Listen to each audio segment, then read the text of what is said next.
Hey everybody, today is the water cycle.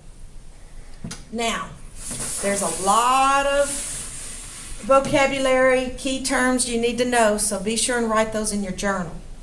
The first one is water cycle.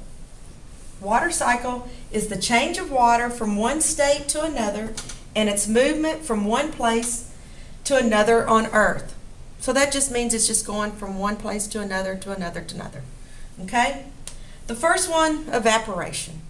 And that is when you have liquid water and it changes to a gas called water vapor. Okay? Then you have condensation. And that's water vapor. When it's cooled, it changes back into liquid water. We'll go over that in a minute. Then precipitation. Water that falls to earth. Okay? And it can be either rain, snow, sleet, or hail. And those are all different types of states of matter.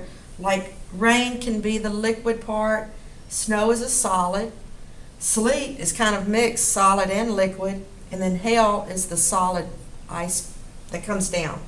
Okay? All right. So once you know those, you can understand the water cycle. Okay. Here it is. It's a picture you always see, but you got to understand it. Okay, first you have the heat. Okay, and that's what starts the whole thing because that's the most powerful heat source that we have, and it's called heat energy. And when that heat comes and heats up the earth, it's going to heat up the water, which is going to cause this thing called evaporation. And that's where it changes from the liquid to a gas. Can't see it, okay? So you're going liquid now to gas, and that's changing the state of matter. When it comes up, it starts forming these things called clouds, and that's when all the water gets together, and that's condensation.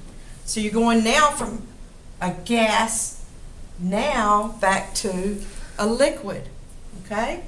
Isn't that weird? You go liquid, gas, back to a liquid. And that's called condensation, okay? Then when it gets so heavy, full of water, it's going to start falling down, that liquid. And when it falls down, that's when you get that word precipitation. Pour, precipitation. And that's when it can come down as rain, sleet, snow, or hail. Okay? Now, when it hits the ground, it's going to start running off, like it runs off your car, your mountains, whatever. Okay, all that water's going to run off, and it has to collect again somewhere. Well, it doesn't have to. It can still evaporate off your car. But when it collects, you get like a lake or a river or a puddle or a collection on your car. Or if you go out there with your hands, you can collect it in there. And then that's your water source too. Okay? All right. That's the water cycle.